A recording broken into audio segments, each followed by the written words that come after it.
17 ആണ്. അതെ, 8 days കൂടെ ഉള്ളൂ ക്രിസ്മസിന്. അപ്പൊ നമ്മള് നല്ല അടിപൊളിയായിട്ട് ആണ് ഇപ്പൊ നമ്മുടെ അഡ്വന്റ് കലണ്ടേഴ്സ് ഡേയ്സ് പോയിക്കൊണ്ടിരിക്കുന്നത്.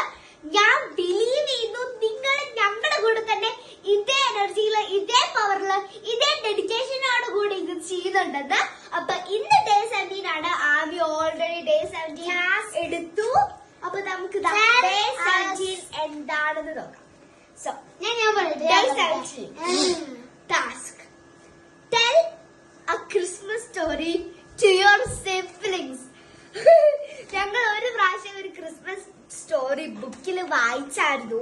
അത് നല്ലൊരു ബുക്കായിരുന്നു കേട്ടോ. പക്ഷെ ഇന്ന് ഞാനൊരു സ്റ്റോറി ഇവർക്ക് പറഞ്ഞു കൊടുക്കണം. ഓക്കെ, എനിക്ക് നന്നായിട്ട് ആലോചിക്കട്ടെ. ഇവർക്ക് പറ്റിയൊരു സ്റ്റോറി വേണ്ടേ. നമുക്ക് ബൈബിൾ വേഴ്സും കൂടെ നോക്കാം. So the shepherds went quickly and found Mary, Joseph and the baby. Luke 2:16-17. ഞാൻ ഒന്നുകൂടെ വായിക്കാം. So the shepherds went quickly and found Mary, Joseph and the baby. Luke 2:16-17. അപ്പൊ ഇതാണ് നമ്മുടെ ബൈബിൾ വേഴ്സ്, ഇതാണ് നമ്മുടെ ടാസ്ക്. നിങ്ങൾക്ക് വലിയൊരു മാസീവ് സ്റ്റോറി അറിയില്ലായിരിക്കും, പക്ഷെ 2 ലൈനെങ്കിലും ക്രിസ്മസിനെ കുറിച്ച് പറയാൻ അറിയായിരിക്കുമല്ലോ.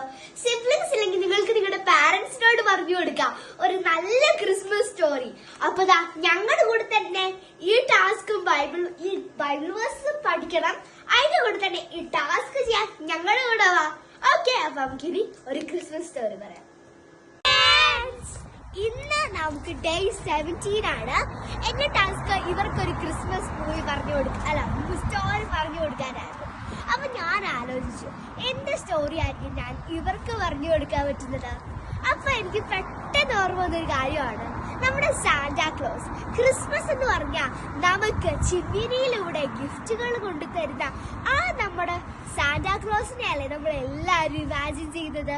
അതുകൊണ്ട് തന്നെ കുട്ടികൾക്ക് പറ്റിയ ഒരു സ്റ്റോറി ആയിരിക്കും അതെന്ന് ഞാൻ വിചാരിച്ചു.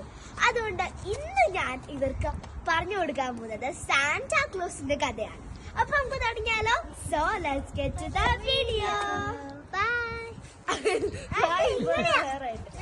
ഇവിടെ ഇരിക്കാം. ഓക്കെ, അങ്ങനെയാ വീഡിയോ.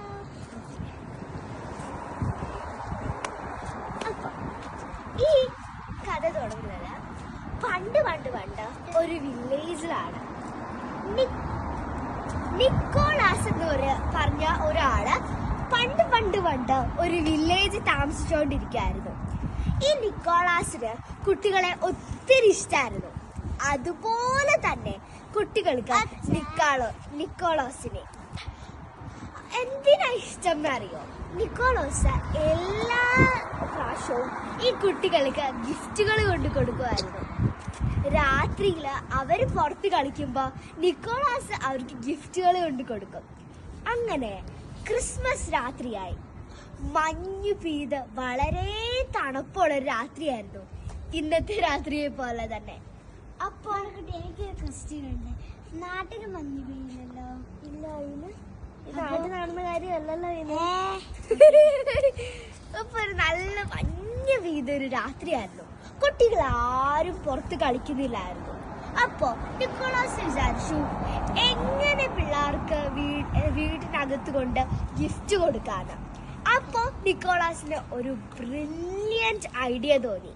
എന്താന്ന് വെച്ചാ ആ വീടുകളുടെ ചിമ്മിനിയിലൂടെ ഗിഫ്റ്റുകൾ ഇട്ട് കൊടുക്കാതെ. അങ്ങനെ ആ നിക്കോളാസ് അവന്റെ വാഹനം എടുത്ത് അതില് അവന്റെ റെയിൻഡിയേഴ്സിനെയും കൂടെ അതിന് മുമ്പിൽ അറ്റാച്ച് ചെയ്തു. എന്നിട്ട് അവരിങ്ങനെ ഓരോ വീട്ടില് ഇങ്ങനെ പോവുമായിരുന്നു ക്രിസ്മസ് ഗിഫ്റ്റ് ഇടാൻ വേണ്ടി. കുറെ ആയപ്പോഴത്തേക്കും നിക്കോളാസും തളർന്നു, നിക്കോളാസിന്റെ ഡിയറും തളർന്നു. അപ്പോ ആ റെയിൻഡിയറിന് നടക്കാനേ പറ്റുന്നുണ്ടായിരുന്നില്ല. കാരണം ഒന്നാമത് സ്നോ ആണ്, പിന്നെ കുറെ ദൂരം നടക്കുകയും ചെയ്തു. അപ്പോ ഒരു മാലാഹ നിക്കോളാസിന് മുമ്പിൽ പ്രത്യക്ഷപ്പെട്ടിട്ട് പറഞ്ഞു, നിക്കോളാസ്, നീ വളരെ ഒരു നല്ല മനുഷ്യനാണ്. അതുകൊണ്ട് തന്നെ നിന്റെ റെയിൻഡിയേഴ്സിന് ഇനി പറക്കാൻ പറ്റും. നിക്കോളാസിന് വളരെയധികം സന്തോഷമായി ഈ നല്ല വാർത്ത കേട്ടപ്പോ. അങ്ങനെ ഈ ഏഞ്ചൽസ് ആ നിക്കോളാസിന്റെ റെയിൻഡിയേഴ്സിന് ഒരു പവർ കൊടുത്തു. അങ്ങനെ അന്ന് മുതൽ ക്രിസ്മസ് രാത്രിയില് നിക്കോളാസിന്റെ റെയിൻഡിയറും വണ്ടിയുമായി ഈ ലോകം മുഴുവൻ ഗിഫ്റ്റുകൾ കൊടുക്കാൻ പോകുന്നു എന്നാണ് നമ്മുടെ എല്ലാവരുടെയും ഇമാജിനേഷൻ. പിന്നെ ആ മാലാഖ ഒരു കാര്യം കൂടെ പറഞ്ഞായിരുന്നു, നിക്കോളാസ് നീ ഇനി സാന്റാക്ലോസ് എന്ന പേരിലാണ് അറിയപ്പെടാൻ പോകുന്നതെന്ന്. അതെ, നിക്കോളാസ് എന്നായിരുന്നു സാന്റാക്ലോസിന്റെ റിയൽ നെയിം. അപ്പോ അന്ന് മുതലേ ഈ നിക്കോളാസ് എന്ന് വെച്ചാൽ നമ്മുടെ സാന്റാക്ലോസ് ഈ ഭൂമി മൊത്തം ഗിഫ്റ്റ് കൊടുക്കാൻ പോയി. അതാണ് നമ്മുടെ സാന്റാക്ലോസ് നിക്കോളാസിന്റെ കഥ. പിന്നെ നിങ്ങൾക്കറിയാമായിരുന്നോ, നിക്കോളാസ് അല്ലായിരുന്നു, സെയിന്റ് നിക്കോളാസ് ആയിരുന്നു. അതെ, എനിക്കറിയാം.